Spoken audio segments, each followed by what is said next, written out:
Paul Turner is from the Abolish Eton campaign, and we're going to be talking about the role of private schools in the UK and why Paul is campaigning for them to be abolished. But before we get into that, Paul, thank you so much for joining us. How are you doing? Hey, no, thank you so much. It's nice to be on. So let's kick us off nice and simple. Why do you think that private schools should be abolished? Well, so I think the first thing is we're really keen to use the word integrate and to think more about bringing these sorts of schools into more of a public ownership so that the aims and objectives of these schools are in line with the public good rather than what they're in at the moment, which is kind of to accumulate opportunity for a very small elite group of people. So I think in terms of lots of the other wider issues in society, they're all linked to this idea of private education, which I think kind of is the starting point for so many of these broader issues in society. And we've seen that through COVID.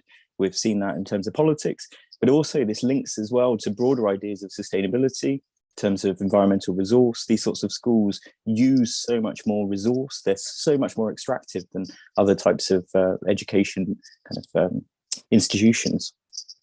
So at the moment, Keir Starmer and the Labour Party have come out with a position which is basically to put VAT on private school fees. Do you think that goes far enough as a step to tackling the impact of private schools? So I guess we think that this is a start of a longer process. I think we see this as part of a bigger institutional reform in terms of the structure of education at the moment, linking in with all sorts of things like academies and kind of the drive in terms of teacher training at the moment as well, in terms of removing a lot of the institutions that have traditionally taught and trained teachers. But I think it's a good first step is removing charitable status, which then means these sorts of, essentially they are private businesses that are using education as their sort of product, and they have customers. Their students and the parents are their customers, and that's the sort of language that the schools use as well. That it would put them in line with kind of a fairer situation as well. It would kind of balance the finances of all of this as well and create a kind of fairer situation for the majority of students. I guess with regards to the removal of charitable status, I mean that's one. It's absurd and obscene that we have this situation where private schools are currently deemed to be charities and aren't subject to taxation as a result of that. But I guess just ensuring that they are paying tax feels to me like it doesn't necessarily go far enough in terms of if we want to see an education system that is progressive, that is equitable, that is that does the work of leveling the playing field. Just allowing private schools to continue to operate and you maintain a two-tier system, even if they are paying tax, doesn't seem to me to be sufficient. So, what's the long-term vision for private schools in the UK? I think ultimately the long-term vision is to bring these schools into public ownership. That they cease operating as private institutions and instead kind of come under the rules and the sort of jurisdiction of the rest of the educational system. Things like the private schools have got twice as many teachers per pupil than the majority of other schools. And so it sort of opens up opportunities then where you actually have kind of, you bring more teachers to the rest of young people. And that's just one example. It's the same for lots of these other resources that by actually, in the longer term, bringing these schools and these institutions into public ownership, we actually then have the opportunity to share the resource more equitably and to kind of provide opportunities for everyone in society that at the moment are hoarded by this small group of people. Recently, Keir Starmer, when he's been talking about this issue around private schools and actually has made quite a big political intervention on it. He's raised issues of private school funding and so on at PMQs. He's done the media round on it. But recently he was interviewed on the Today programme. And in that interview, he talked about or argued rather that private schools or some private schools do a great deal of good and that they're fundamentally a good thing. What's your response to that? I think it's important for all politicians to bust a lot of these myths. It is a myth that these schools, in terms of charitable status, are providing a good for society. In terms of bursaries, it's a very, very small proportion of their students. I think of all private school institutions, only about 1% of the students are there on any form of sort of bursary. It's very much a myth that there's this, it's attainable for people with aspiration, in a sense of they can be supported in terms of achieving this. And I think that all political movements need to shine a light on this and actually show that it's a very small proportion of people, of the wealthiest people in society, who go to these institutions. And actually, the existence of these schools is detrimental to equity across the whole of society. So it's actually at the harm of all of us. And, you know, as I've said before, we've seen that in terms of lots of the politics that we've been kind of witness to over the last few years. You know, lots of this stems from the educational experience of these people who are in positions of power. And it's also a case of, you know, we saw this also in the results that came through with COVID, that it was these sorts of private schools who played the game and were able to achieve much far greater results during that period than students at other schools.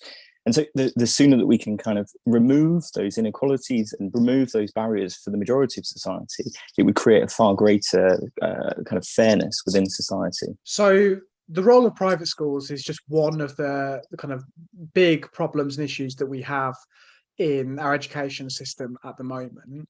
And sort of some of the stuff you've alluded to there is kind of, I think, demonstrates why this is a particularly difficult issue to tackle, and why the left in particular has shied away from tackling the issue of private schools, you know, because if you look at politics, media, society, you look at newspapers and media outlets, the overwhelming majority of editors and people in senior positions are privately educated. You look at the political class, a huge proportion of them are privately educated. Lots of these people send their children themselves to private schools and have that kind of notion of, you know, alongside that, there's that notion, as you described, of, you know, private schools being something where, you know, if you work hard enough and you save hard enough, you can give the children the best opportunities in that for their lives.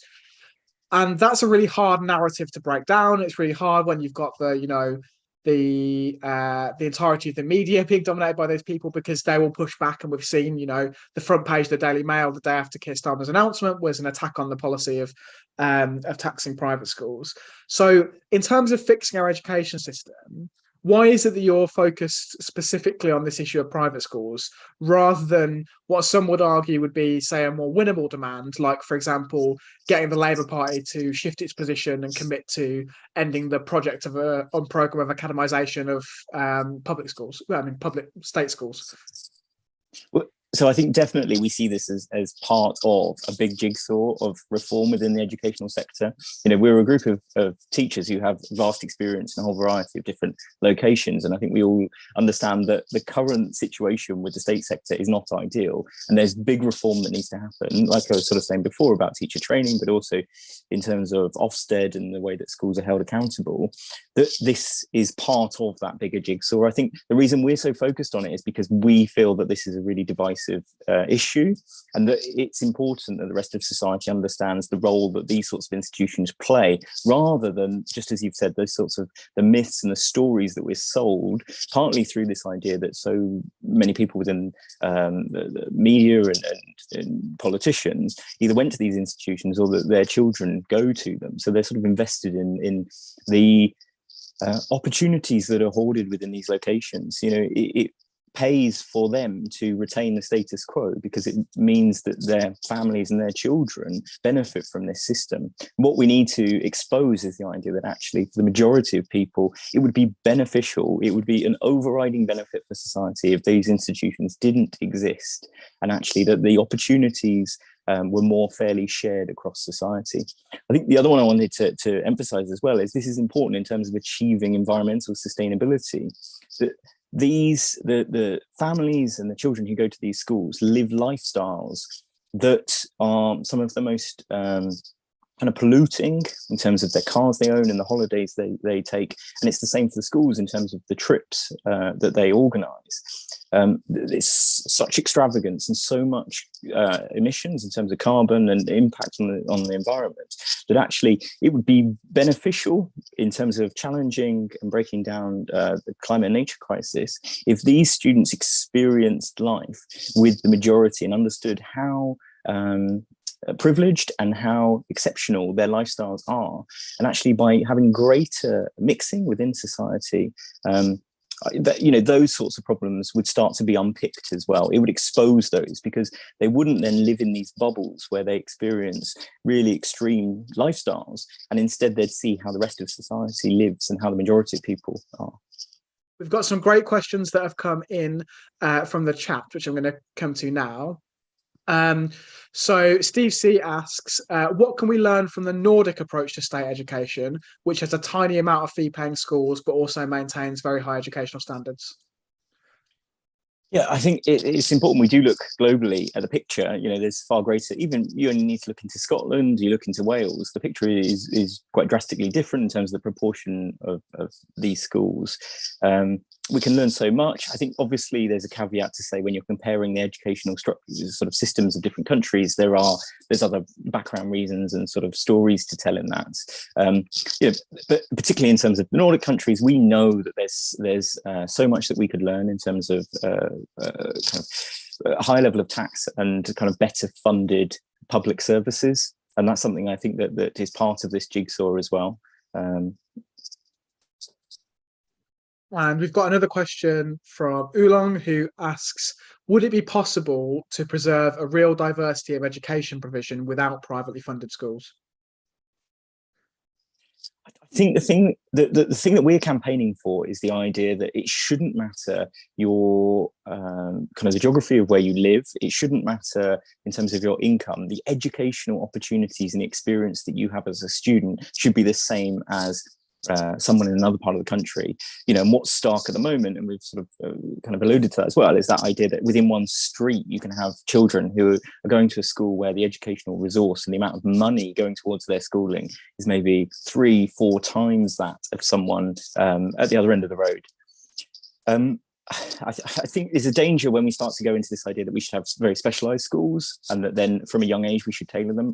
We very much believe in the sense of a really broad, comprehensive education, in the sense that everyone should have the same opportunities, and rather than limiting kind of what's possible and what's achievable. And finally, I've got a question from Ben Samuel. As I'm sure you know, a lot of our viewers are members or supporters of or interested in the Green Party. Ben Samuel has asked, would you be willing to share a platform with Green councillors and others to campaign to abolish private schools, or rather to integrate private schools? Yeah, I think, this language, we've shifted to this idea of integrating private schools. What we're really keen to do is to collaborate across the political spectrum and to build a movement to really shine a light on the idea of how unequal these schools are and how detrimental it is to the whole of society. And I think if we can start to tell that story collectively, as kind of across the political spectrum, that would be really beneficial.